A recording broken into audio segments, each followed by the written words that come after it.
你好像脱臼了啊，我没事，忍着点儿。啊，没事吧？没事。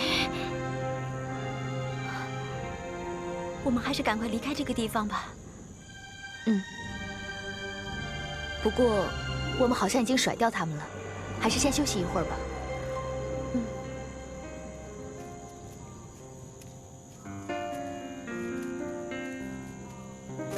这到底是什么地方啊？我们是不是已经走出沉香谷了？圣母曾经说过，沉香谷是没有出口的。不过我不相信，我们还是再找找吧。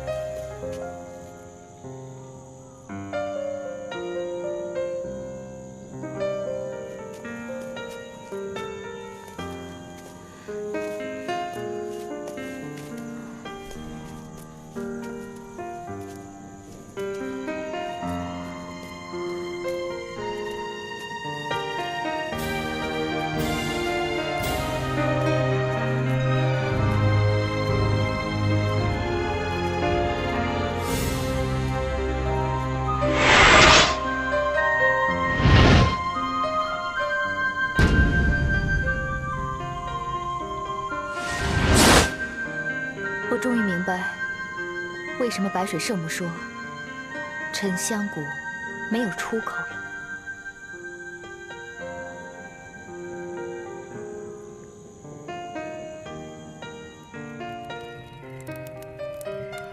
谢谢你救我。不知道奔月能不能脱险，希望有人能够救他。侯爷，你是不是还在怪我连累了大家？连累我倒无所谓，只是春影、夏蝉，还有奔月，太不值得了。你到底想怎么样？你以为这一仗我不打就没事了吗？那些所谓的中原武林就会放过我们吗？天下再大，到处都被人追杀，何处能安身呢？侯爷终日在海上逍遥，又有海盗们伺候，你哪里会知道我们中原武林的血性和残酷？都到这个时候了，你还可以说出这种话来？你白水宫的人全都死了，还有春影和夏蝉的性命，为什么？难道别人的性命对你来说一点都不重要吗？就没别的办法吗？现在奔月生死不明，作为父亲的心情，你能明白吗？你根本就不明白。那你干脆杀了我好了。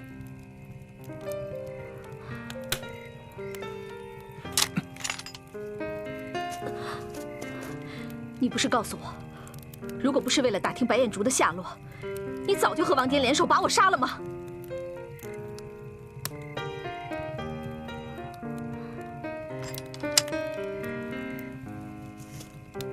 我从来没有向任何人吐露过。这么多年来，我一直都没有忘记过他。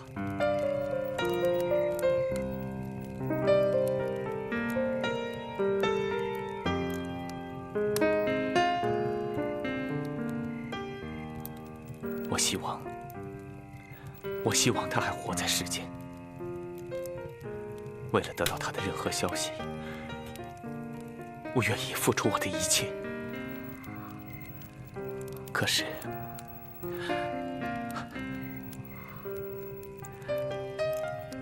想不到今天付出的代价这么大。春影夏蝉，甚至是奔月，也生死不明。我开始怀疑，这么多年我没忘记他，是对还是错？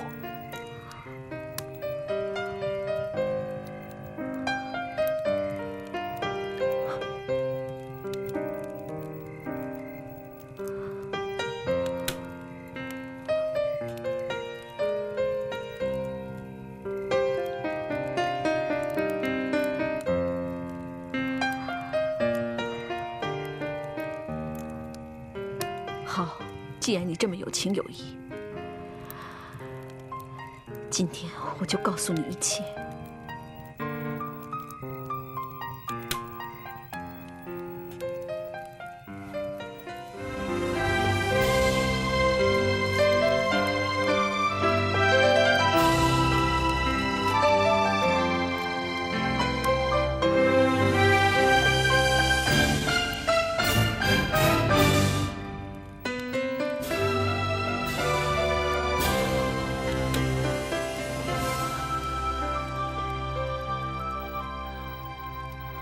彦主，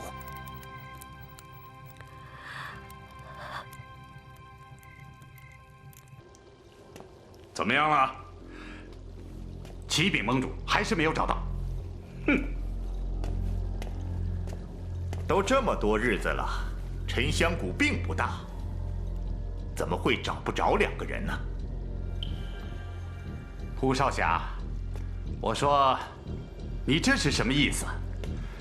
好像是怪我们的属下办事不力呀。你们这么多人，个个身手了得，在沉香谷里来来回回转了几百遍了。不要说是2个受伤的人，怎么连2个人影都没有见到？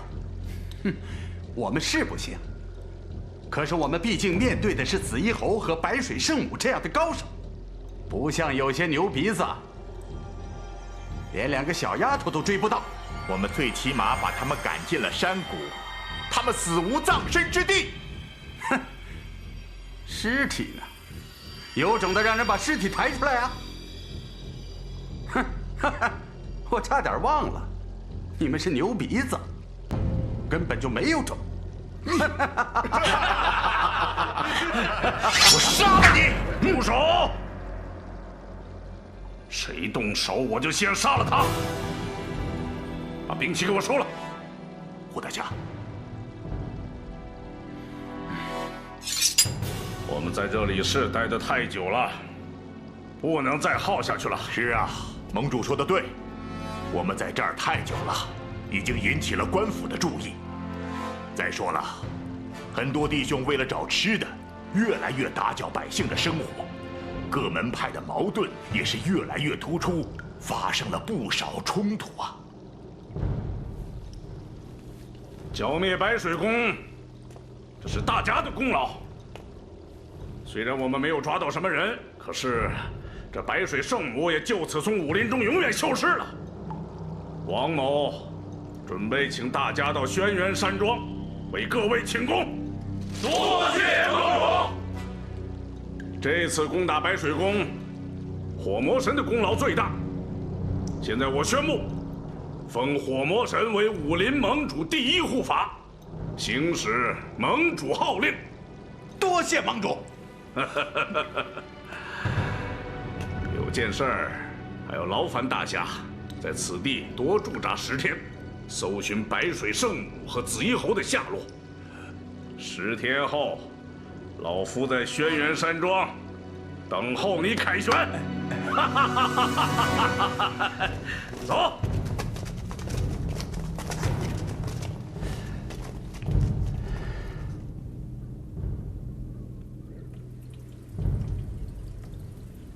这个老贼，他倒是好啊，让我们这些弟兄们在这受罪。哎，谁叫我们是降将呢？要不是我们弟兄拼死拼活，哼，他们能这么轻松地攻下白水宫？我们受了这么多苦，有谁能领情啊？教主，我倒是担心我们这帮兄弟啊。是啊，这次攻打白水宫，我们弟兄的伤亡是最大的。教主，王颠这是一箭双雕之计啊，既剿灭了白水宫，又消耗了我们。我们又能怎么办呢？依我看，10天之后，教主带着我们这帮兄弟离开中原，我们躲得远远的，留在王颠身边。我看，迟早会被他吃掉的。哦，对了，我们还有多少弟兄在沉香谷里？还有1队没回来，大概10个人。通知他立刻回来。这10天我们什么都不干，让弟兄们好好休息休息。是。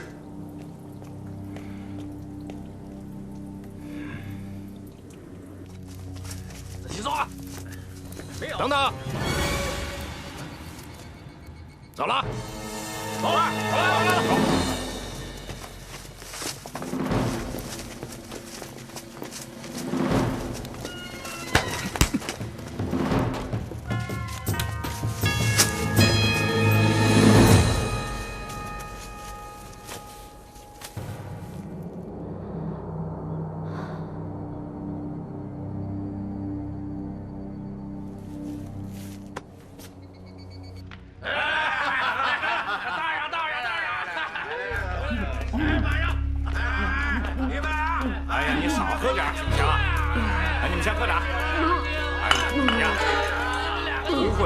别随别人喝酒了，小心点！哎，你看，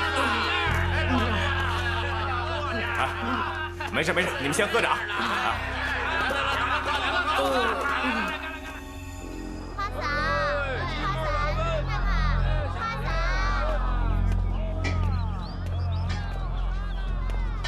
花伞。哎，老板，哎，我看一下。哎呀，年轻人，这个不错，很便宜的。好，谢谢。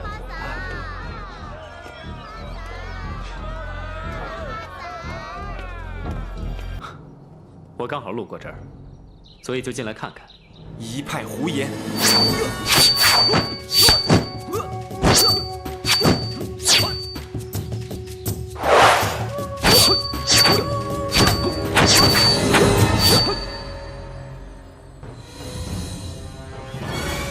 你偷偷摸摸跑来这里干什么？我早就想跟你说了，可是你给我机会了吗？你最好给我小心一点，说错半句，我让你身首异处。你认为我是邪派中人，才下手这么狠，对吗？难道不是吗？没错。如果我今天是武林正派，途经清平山庄，想起了白老前辈，你会觉得奇怪吗？是啊，我是五行教的。可是你别忘了，紫衣侯和白水圣母已经成为了朋友，奔月也已经加入了五行教。我记得在白云观上，为了救珠儿，我们曾经坦诚相见，推心置腹。为什么今天就变了？正派邪派，你分得清吗？我相信奔月和侯爷是迫不得已，就像当初我没办法下手杀大藏一样。那我想你一定知道，我爹是青木堡堡主，他也是五行教的一员。可是结果怎么样呢？他也死在了白水圣母的手里。这我早知道了，但是你还是加入了白水宫。我是迫不得已，为了替我爹报仇，我必须靠近。那你和那个蓬莱人做朋友，也是为了报仇吗？既然你为了报仇卧底白水宫，那为什么跑到清明山庄来？我也不想离开。可是王颠带领武林人士围剿白水宫，我被冲散了。我是一路被追杀到这儿的。你为什么来清明山庄？我已经跟你说了，我跟我爹来过这儿。路经清平山庄，我突然想起了一世英名的白老前辈，感慨万千，所以我进来了。我外公从来不和邪派打交道，怎么会认识你爹？这有什么好奇怪的？你看看当今武林吧，紫衣侯，想当年是武林中数一数二的侠士，可今天他和白水圣母还不是见面不动手？他跟白水圣母好得像朋友一样。这个世界本来就是黑白不分，更多的都是不黑不白，不清不楚。你真的认识我外公？这里是你们家最神圣、最隐秘的地方。你外婆一心向佛，常拜观音。你外公特地在此建了这间小小的佛堂，供你外婆来参拜。还有这张观音像，是你外公特意从普陀山请回来的，没错吧？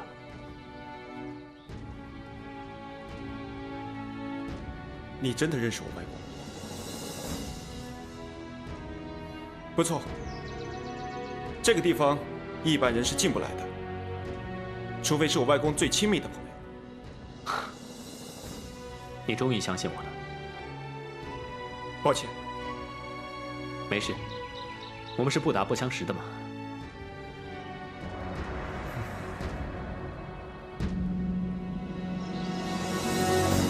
上说就是，走啊！好，慢走啊！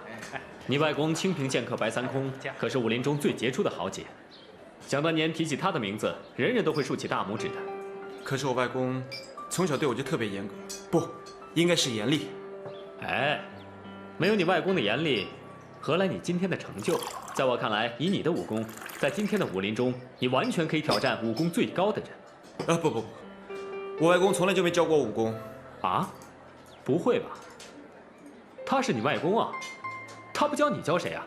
我发誓，如果他教过我一招半式，天诛地灭。哦，是这样。哎，那你师父是谁啊？我可以告诉你一个秘密，我有2个师父，不，应该是3个，一个是剑阁老祖，一个是我爹的在天之灵，还有一个，你认识？我认识。谁啊？是你们青木堡的前辈，算来算去，应该是你爷爷那一辈的。绕来绕去，你就是为了要占我便宜啊？哎，你师父要是我爷爷那一辈的，那我该叫你什么呀？我说的可是真话。好，算你说的是真的。那我们以后就是一家子了。来，我敬你一杯。来。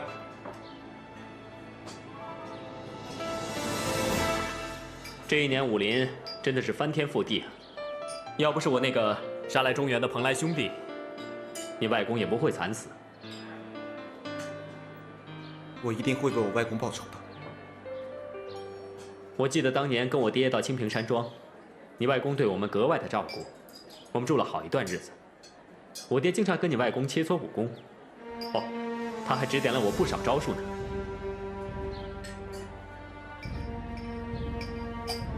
哦，来喝酒。我挺佩服你的，能够伪装自己这么长时间，天天面对自己的仇人，还装出极为忠心的样子。如果是我，早露出破绽了。兄弟，你千万要为我保密啊，绝对不能跟别人讲，要不然我就前功尽弃了。你放心，我不会的。来，干杯！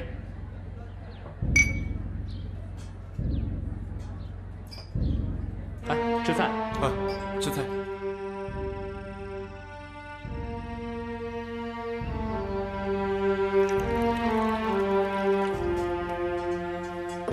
起来了。你怎么起那么早，宝玉？来，坐，吃点东西。好。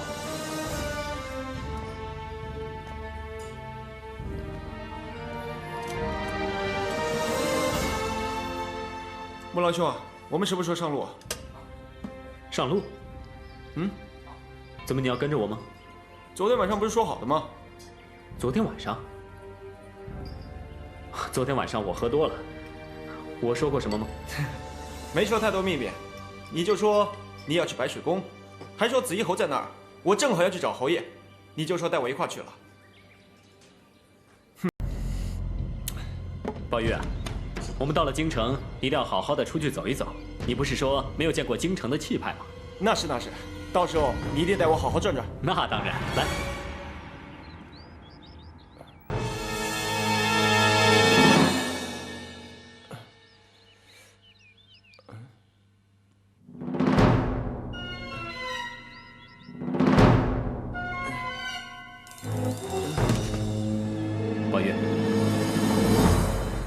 宝玉，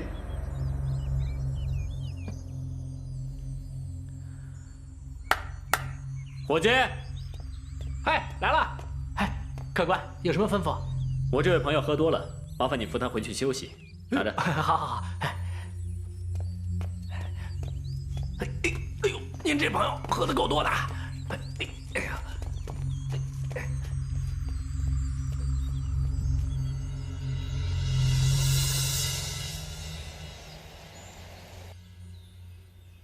属下参见大人。起来吧。谢大人。这些日子辛苦你了，事情办得怎么样了？托皇上和大人的福，事情都办妥当了。我已经派人去搜寻罗亚古城了，只是什么？属下发现神秘人身份的时候很意外。我理解你的心情，其实如财宝全部运往大漠。可是他们都是游牧民族，带着这么多财宝到处跑，恐怕不方便吧？问得好，就是因为行动不便，所以他们将所有的财宝都囤积在罗亚古城。这么多年的积蓄，罗亚古城的财宝恐怕非同小可吧？当时看守罗亚古城的人，都是从具有胡人王室血统的家族中严格挑选出来的，他们的家人必须生活在指定的范畴内。蒙古王室将罗亚古城视为他们的生命线，几代人都保守着这个秘密，完全没有人知道。所谓没有不透风的墙，像白三空这种江湖人士，还是曾经听说过这个地方。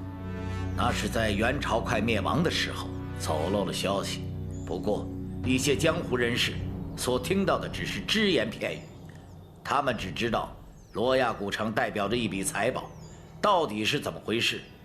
这笔财宝到底有多大，根本没人知道。那罗亚古城真的消失了吗？据说元朝快要灭亡的时候，曾经派人前往罗亚古城送信，让他们送财宝出大漠。可是直到元朝结束，也没有人看见从罗亚古城送出的财宝。这么说，罗亚古城真的消失了？是真的消失了。我当你是自己人，才毫无保留地把这一切全都告诉了你。多谢大人对属下的信任。你赶紧去白水宫盯住那些武林人士，记住，那些人可不都是莽夫，剿灭他们没那么容易。属下明白。不过还有一件事情。说吧。一直以来有一个叫方宝玉的人纠缠我，这个人有几分鬼聪明，一直都甩不掉。我不想暴露我的身份，所以请大人派一个人把他解决掉。这个容易。此人虽然年轻，但是武功极高。此事我知道该怎么处理，你自己也要多加小心。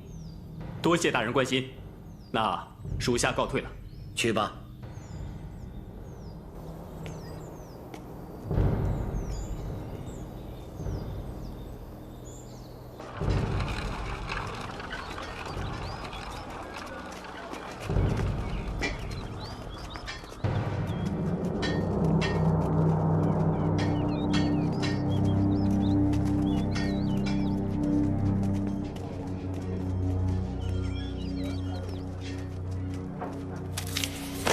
对不起。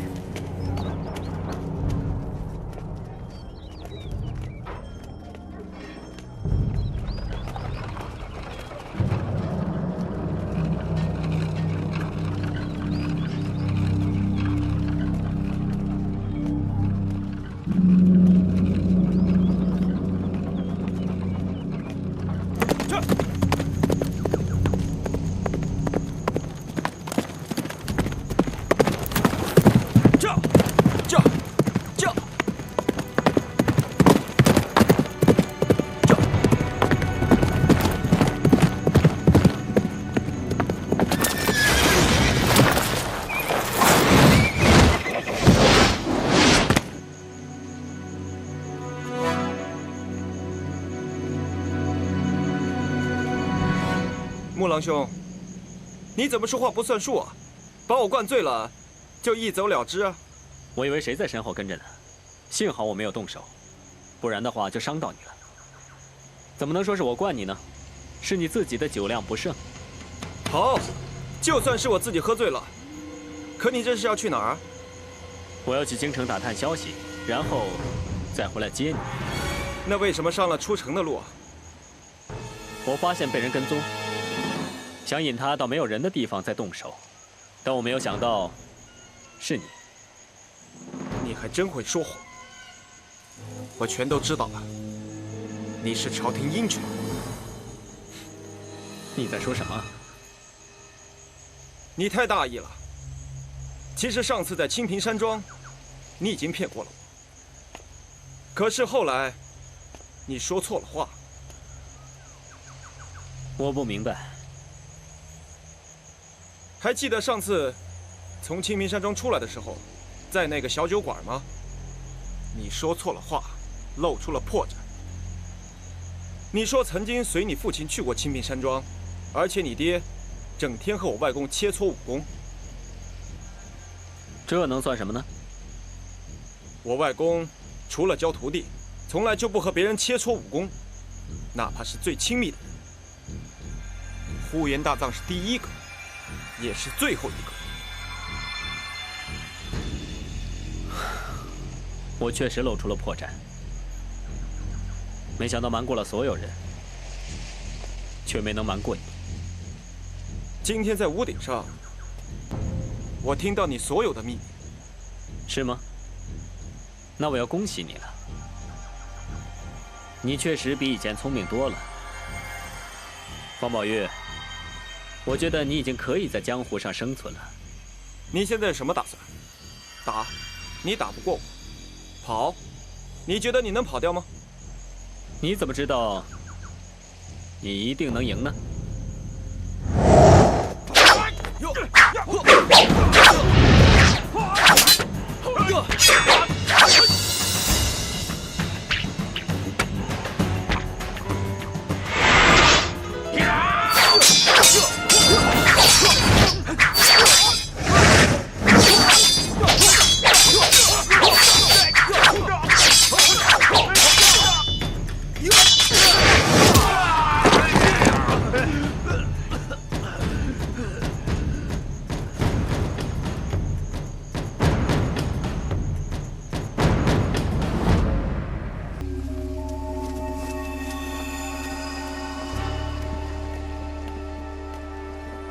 下官参见督讨大人。起来说话。交代你的事情怎么样了？回大人的话，按您的吩咐全办妥了。前几天已经派人好不容易从药农那里打听到了进入沉香谷的方法，并且还暗暗地透露给了武当道士。没有让他们起疑心吧？大人放心，在下故意让几个士兵装成药农的样子，再假装不经意透露给道士的。他们都是当地人，没人看得出来。那现在沉香谷怎么样了？回大人的话，在下每日都派人去监视那些武林人士，他们已经攻破沉香谷了，双方打得很惨烈，死了不少人呐。哦，抓到什么人了吗？嗨，要说那些武林人士可真够笨的，一群人马出出进进，几乎将沉香谷翻了个底儿朝天。嘿，可是啊，没抓到一个人。唉，白水宫是彻底被灭了。您说，我们下一步该怎么办？是不是要我们一鼓作气，把那些个武林人士全都灭了？以你的实力，现在还做不到。不过你放心，过不了多久，他们就会起内乱的。哦，要不是被人追杀的紧，我是不会到你这里来的。下官明白。现在已经有一个人知道了我的身份，而且从京城一直追到了这里。要不我带人去杀了他？不用，这个人的武功十分了得，你们去了也是送命。督讨的意思是，素闻平凉千户军中的铁甲强弩营威力非同小可，就连胡人的千人马队也不是敌手。是这样吗？承蒙大人抬爱，这强弩营配备的强弩可挡千军万马。唯一的缺点就是行动不便，使用起来有不少顾忌呀。那我就做个口袋，让这个小子来钻吧。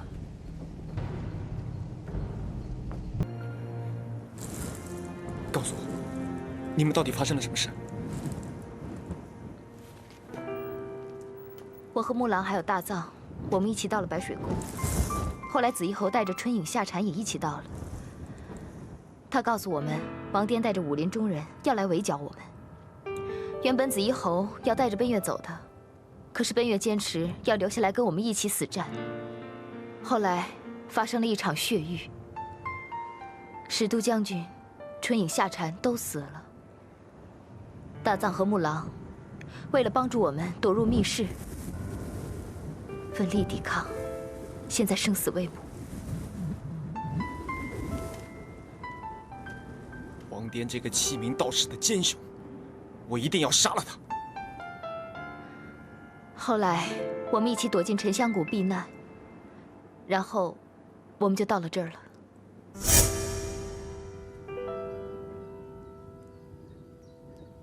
前面一片大漠，我们该怎么办呢？大宛国里常常都有沙漠跟戈壁，我知道怎么在沙漠里生存。我们真的要走进大漠，难道就没有别的办法？沉香谷到处都是敌人，我们能躲到哪里去？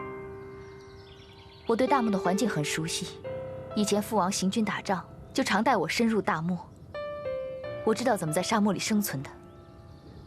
只要一躲进大漠里，那些武当道人就拿我们一点办法都没有了。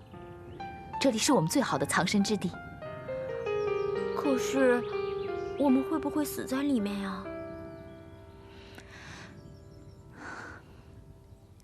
要是有匹骆驼就好了。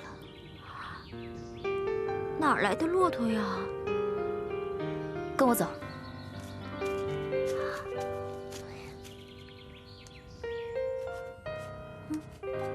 这些是干什么用的？等我们走到没有沙棘植物的地方，每隔一段时间就把这些木桩插起来，然后就可以做记号了。至于这些绣花针，在石头上磨一磨就能够指出方向。如果晚上累了的话，我们可以加一些树叶盖着，就可以当做床来休息。至于这些野果，只有在很渴的时候才能够吃。就靠这些吗？放心吧，沙漠里一定还有其他水源的，我们不会一直待在里面，一定能够活着出去。沙漠应该是我们的朋友，不是我们的敌人。嗯。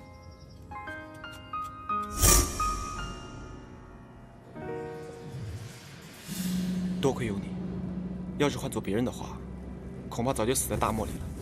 你不也还活着吗？我是运气好，只可惜我插的木桩全部被一场风暴给埋了。要不是碰到这片绿洲，恐怕我们也死了。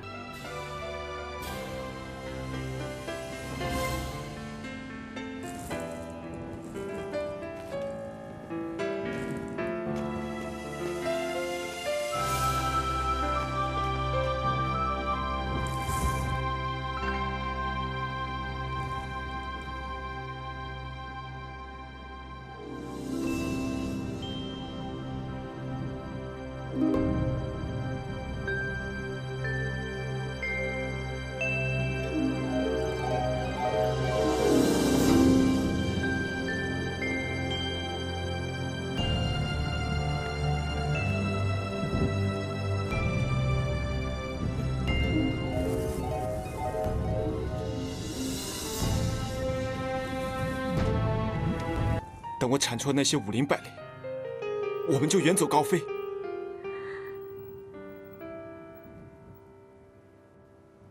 天下的坏人是杀不完的。你想做一个正义的武林大侠，而我只想做一个有人疼、有人爱的小女人。你相信我，我一定能做到。我会等到你原谅我的那一天。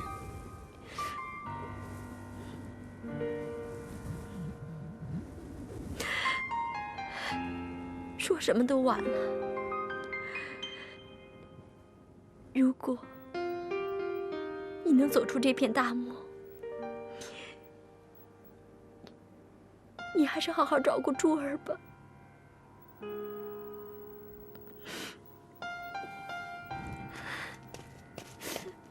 奔月，奔月。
是宝玉。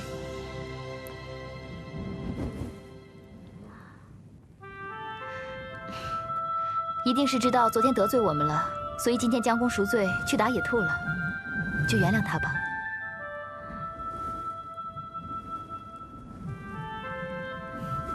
你还真好说话。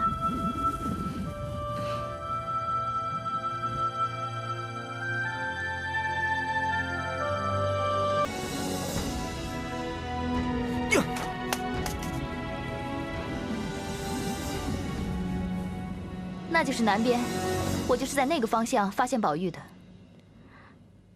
那又怎么样？当时他受了伤，又没有带水袋，所以我估计他走进沙漠没有太久。听宝玉说，他在昏倒前走了1天1夜，第2天上午又走了半天，才昏迷不醒的，并且途中遇到了沙暴。我把他拖到这里，走了2天1夜。如果说方向正确的话，那不出3天，我们就能走出去了。你不应该跟他说圣母的事。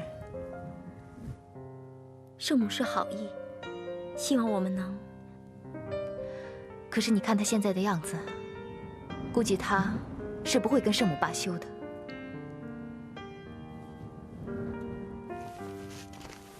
我不会去找圣母的。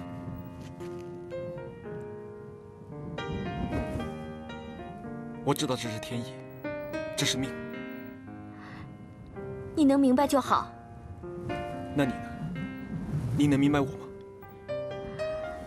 你知道我们互相都惦记着，为什么我们不能在一起？更何况现在的事情都已经清楚了。你既然能够原谅圣母，为什么不能原谅我？为什么这么说？因为我知道命运是可以选择的，只要我们愿意。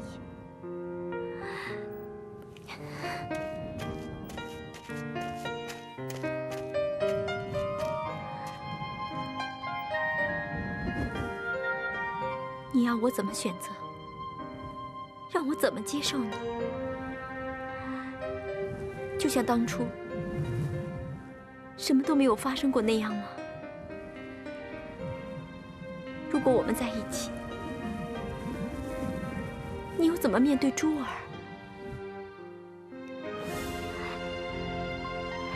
当初你那么有责任感，一定要带珠儿去疗伤。现在你的责任感跑到哪儿去了？难道现在你就不用为珠儿担心了吗？可那是个误会啊！这不是个误会，这是个错误，这是一个无法挽回的错误。没错，当初我和你确实洞房花烛，可是入洞房的不是我，而是他。好了好了，你们两个别吵了。这是什么地方？还在这儿女情长？我们要准备很多东西，要做很多的事情，要赶快走，向南方出发。要吵的话，你们也等走出沙漠再吵。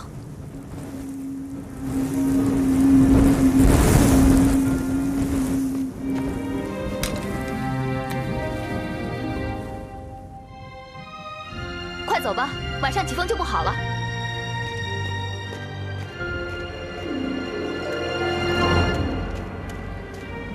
我哪都不去，不如让我在这儿死了算了。跟着去追他，可能会遇上沙暴，到时候迷了方向，可就麻烦了。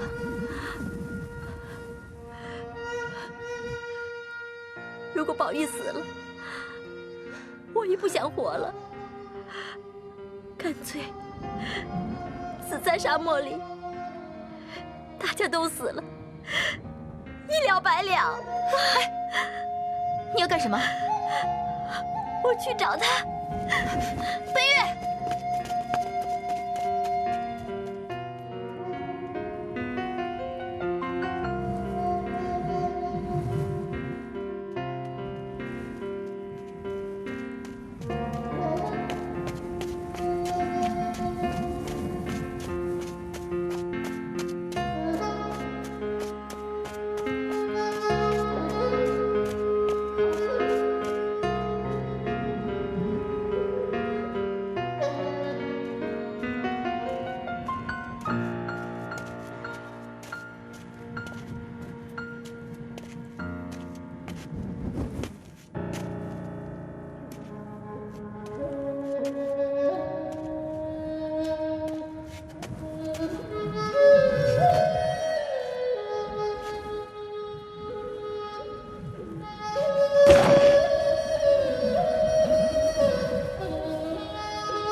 如果在天黑以前找不到他的话，情况就不妙了。宝玉，宝玉，你在哪儿啊？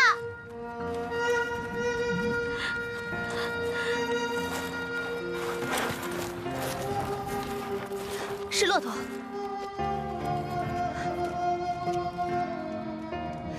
太好了，一定是骆驼队走失的骆驼。只要看到他，我们就有希望了。我们是有希望了，可是宝玉怎么办？宝玉，宝玉，宝玉，宝玉，你在哪儿？宝玉。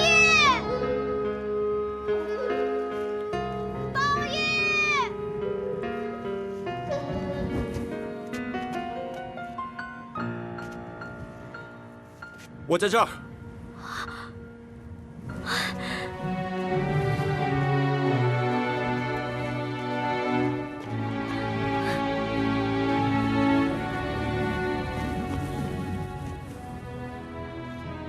你们不该来找我。你怎么可以这样呢？你不是要给你外公报仇吗？你不是还要重振武林吗？你怎么可以这样走了呢？这些我都已经无所谓了。你怎么能这么说话？你从来不是一个自暴自弃的人，现在也不可以。可是就这么活着，还不如死了算了。你大仇未报，没有资格死。好了好了，宝玉、奔月，你们两个不要一见面就吵架。再不走的话，要是晚上起沙暴，可就麻烦了。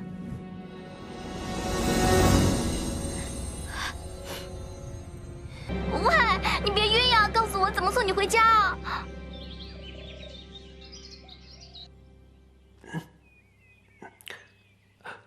珠儿，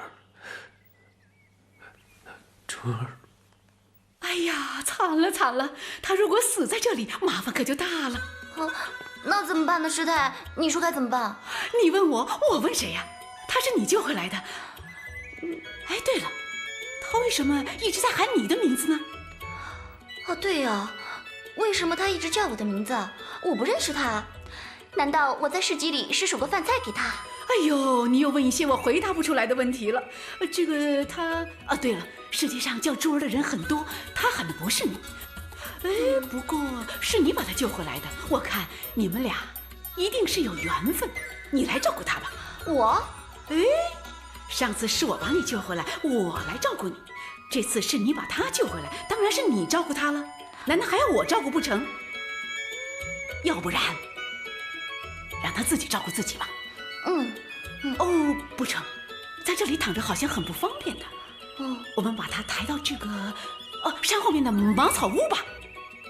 我从来没有照顾过病人，我该怎么做？哦，很简单，喂喂汤，喂喂菜，擦擦身子，洗洗澡。啊？洗澡？啊，洗澡我不行啊，这个我做不来。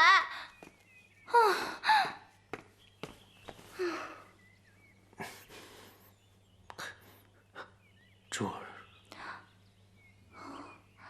珠儿，珠儿。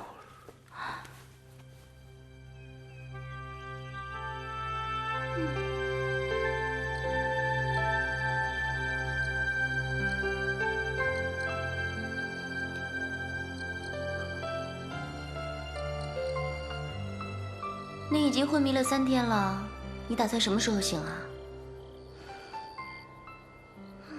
你究竟是什么人呢？为什么一直叫着我的名字？难道你认识我？还是你认识另外一个也叫珠儿的姑娘呢？你不知道的，师太说我失忆了，什么都不记得了。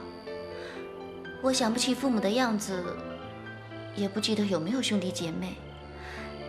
如果你认识我，那就好了，我就不需要一直缠着师太问东问西的，弄得她烦透了。不过你想一下，其实安堂就只有这么大，我不问她，还能问谁啊？不过实在闷得发慌的话，那就只好抬头问天喽。哇，这里看星星比禅房里还要清楚呢。你看，那颗星是爹，那颗星是娘，旁边那颗是妹妹。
珠儿，我说过多少次了，念经的时候不要打扰我。师太。是你？哦，你醒了。我还真怕你一觉不醒。你要是不醒啊，我们清风庵堂可就麻烦了。您刚才叫了一声珠儿，她在吗？你认识珠儿？哦，我说嘛，你昏迷的时候一直在叫她的名字，我就觉得你们俩有渊源，所以呢，我就吩咐她来照顾你，这个没错吧？我昏迷的时候，她照顾我。那就说她的毒已经解了。她到底在哪儿？快告诉我。哦，她在厨房做饭。谢谢。就当做缘灭，缘起缘灭，本来就是生生不息嘛。你就不要难过了，快走吧，走吧，走吧。哎呦，走得太慢了，走这么慢，回到家里天就要黑了。送君千里，终须一别，我们后会有期。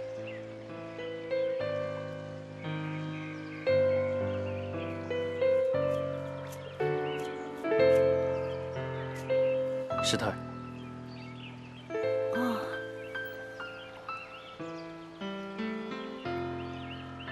我们就是这样一波三折。他被亲生父亲下蛊陷害，被迫分离。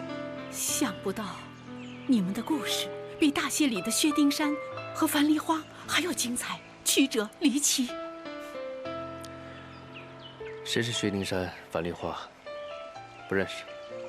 哦，你是从蓬莱来的，当然不认识他们了。我就想知道，我先前把珠儿托给方宝玉，带他回去找他爹要解药，为什么他会在安堂？为什么他一个人？为什么他什么都不记得了？你问问题最好一个一个的问，不要把我给搞乱了。我只是知道有一天他昏倒在我的安堂前。我无计可施，把他救了回来。没想到他丧失了记忆，直到有一天他问我他叫什么名字，我愣了好一会儿，才觉得他完全失去记忆了。在失忆之前，他还提过什么？他说过他喝过一次解药，这种解药会让他忘情忘爱，甚至丧失记忆。他一定是被逼的，他不可能忘记我，不可能。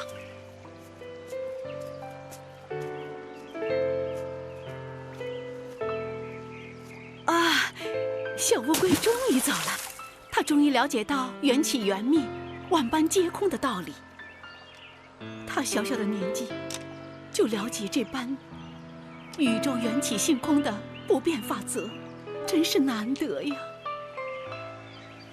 我刚才费了好多口舌让他走，他就是不肯走，我还担心他回去找我呢。现在看来，我的忧虑是多余的，他现在肯定和家人其乐融融，把我给忘了。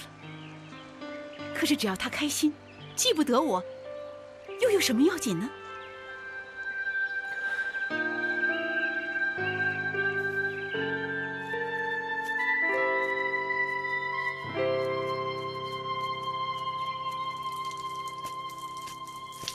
师太，你的木桶漏水了。啊，我知道啊。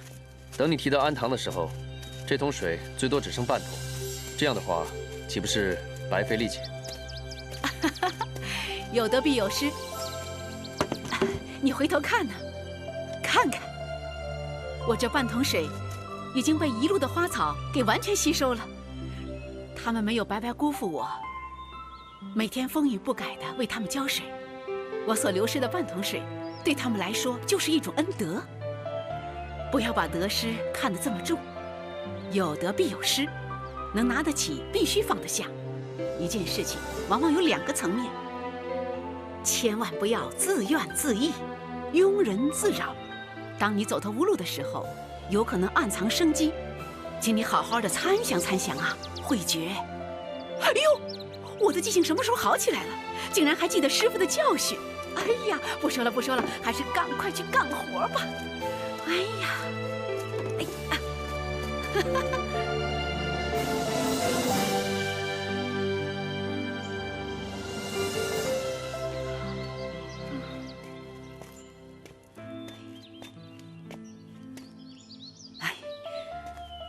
菩提本无树，明镜亦非台，本来无一物，何处惹尘埃？师太，长光醒了，你知道吗？醒就醒了，有什么大不了的？你见过他了？见过了。来，什么事啊？他刚才问了些很奇怪的事。他也问你一些古里古怪的问题？是啊，不过我只听懂了一点点。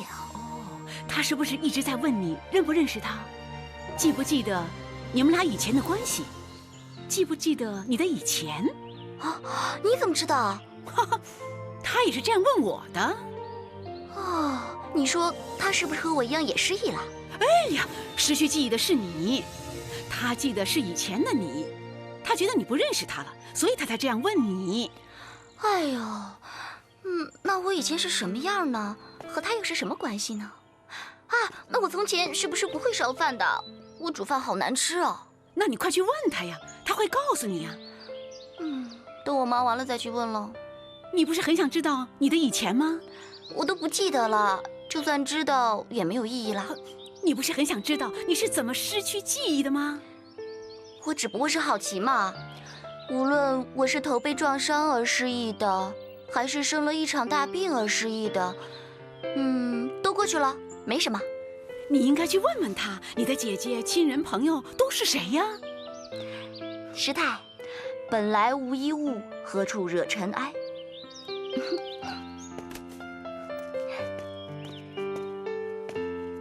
哦，慧根哦！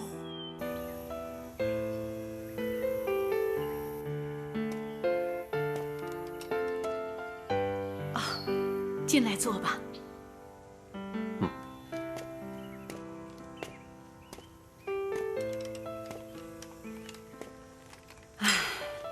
现在我很明白你的心情。如果你把珠儿的失忆看成是一种获得，放下执着，把你和珠儿的感情看作一起缘起缘散，随缘而安，你的心情也许会好一些。这次失忆，珠儿不仅忘了你，也把她以前不好的经历给抹平了。这对珠儿来说，也许是上苍给她一次重生的机会。我记得师父曾经说过，一件事情有2个层面，忘记东西也许是好事。但是我坚信，这次重生，并不是他愿意的。我一定会尽我所能，找回他所失去的东西，离开这里，继续找我们的幸福。失去的东西怎么会找得回来呢？我是想说，我会尽力。我这次来，是想表明我的决心。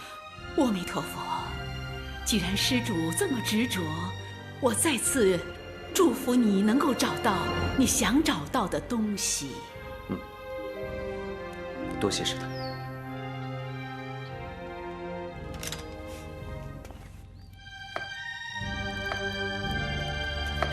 珠儿，我带你去个地方。我在做饭呢，走啊！你等我。哎，你要带我去哪儿啊？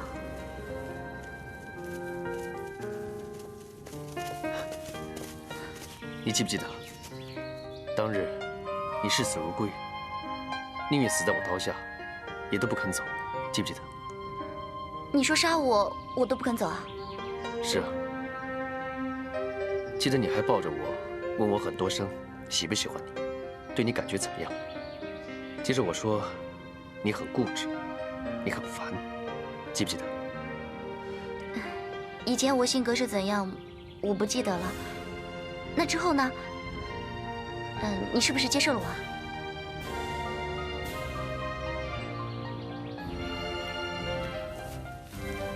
我带你去另外一个地方，走。哇，这里好漂亮啊！这里离安堂那么近，我怎么不知道啊？你什么时候发现的？你真的不记得这里了？没关系，你很快会记起来的。你饿不饿？不如我回去煮东西给你吃。你想吃什么？我煮一碗面给你吃啊。对，煮面。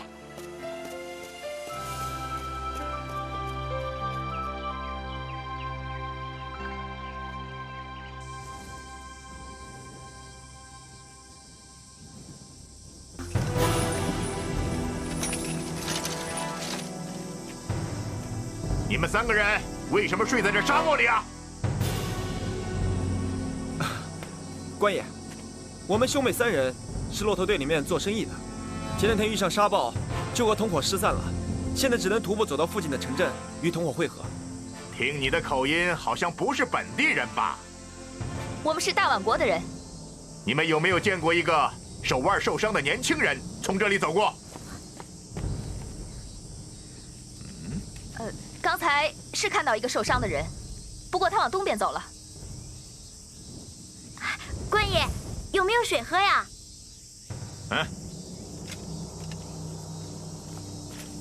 这个水带就当作是江湖救急吧。从这里往南走5里，就能到达最近的集市。快去那里打探你同伴的下落吧。多谢官爷，我们这就赶路。不必啦，这里往南根本没有什么城镇。常在大漠行走的骆驼队怎么会分不清东南西北呢？官爷，我们已经迷路了，哪还分得清东南西北啊？少废话，来呀，把他们几个先给我抓起来！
依照刚才那个官人的说法，你就是他们要找的人。你到底做了什么事得罪了官府的人？早就跟你们说过木狼神君的事情，可你们就是不信。你该不会又是想说木狼神君勾结朝廷了吧？除了他还会有谁？那日我就是被他追杀，才慌不择路逃入大漠的。现在他肯定是要杀人灭口，才会派官兵追入大漠。一派胡言！木狼神君是青木堡的少堡主，无人不知，无人不晓。他什么时候又变成朝廷的人了？你不要在那儿没凭没据的随便乱诬陷别人。刚才发生的事情，不就是证明吗？也许是你犯了罪，想把罪推到他的身上呢。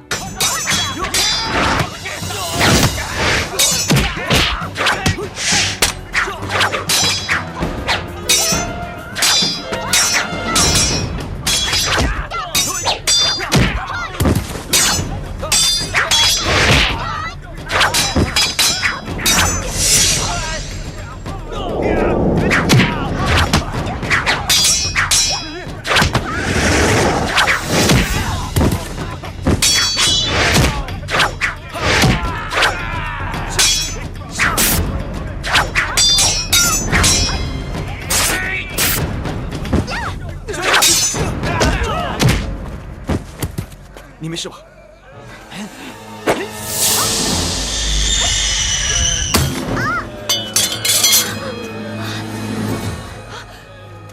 住手！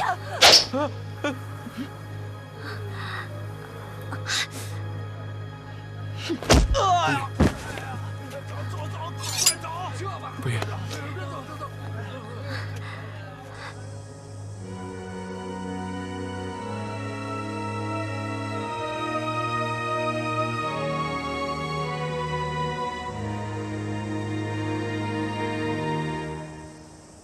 奔月，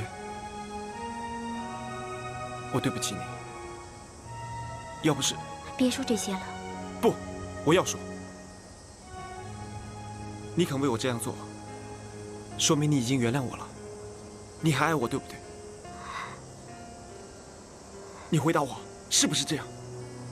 奔月，宝玉，很多事情发生了，就不能挽回了。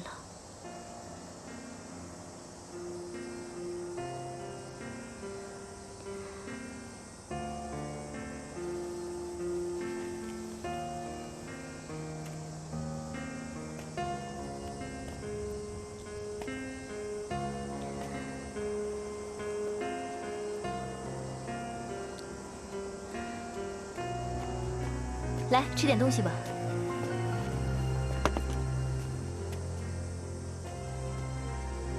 方宝玉，幸好那些暗器没毒，要不然奔月的性命就危险了。到时候看你怎么跟紫衣侯交代。托尘姐姐，我没事了。不过事情真的很蹊跷，怎么会这样呢？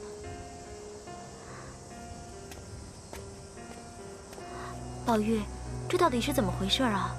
这些日子你都跟我们在一起，根本就不可能去做那些事。你倒是说话呀！官府为什么会贴告示通缉你啊？我早就说过了，你们就是不信嘛。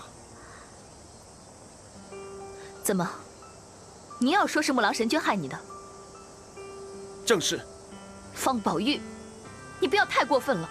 我是在和木狼神君打斗的过程中丢失了我的剑，一定是他捡到了我的剑，干了那些丧尽天良的事。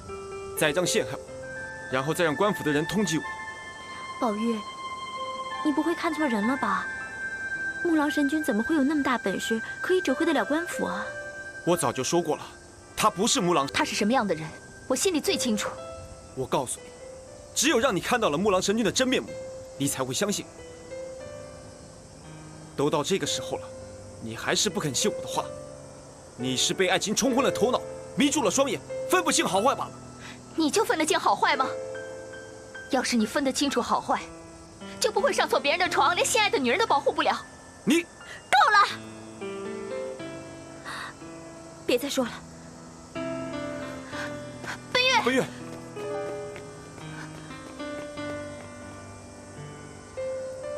我会证明给你们看的。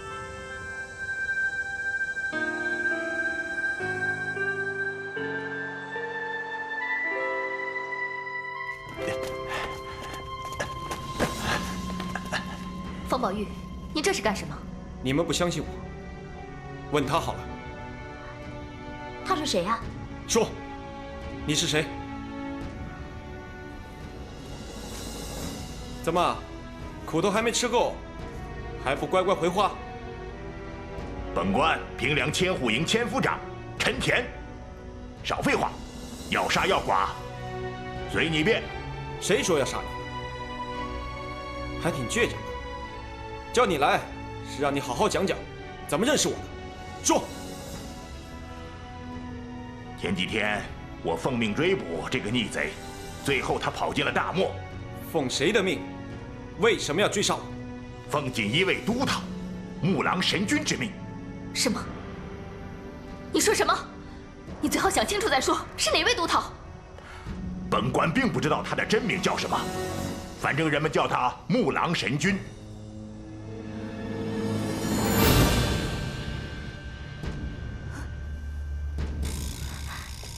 说，他为什么要杀方宝玉？此逆贼乃是威胁到朝廷的大魔头，而且他的武艺十分高强，就算我动用了强弩营，也对付不了他。不过还没有人在强弩阵中全身而退，要不是他跑进了大漠，今天还说不定怎么样。嘿，算他命大。这么说，城里的告示是木狼神君让贴的。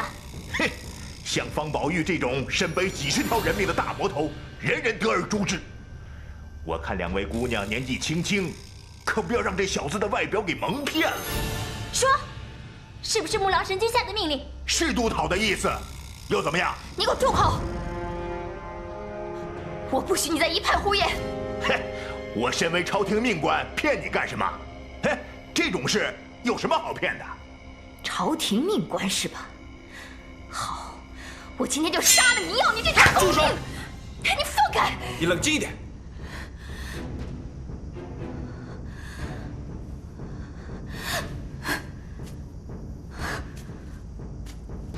哦，我知道了，你们全部都串通好了，一起来骗我的。你是从哪里找来这个混蛋的？你到现在还执迷不悟。我执迷不悟？你到底为什么要这么做？到底为什么？方宝玉，我再跟你说一次，木狼神君是什么样的人，我最清楚，我不准你胡说。我没有骗你，我有什么理由要骗你？托尘，你清醒过来吧。我真不明白，你为什么要这么说木狼神君？我就不许你说！我真是看错你了。早知道，我就应该让你死在大漠里，不应该救你，让你死了算了。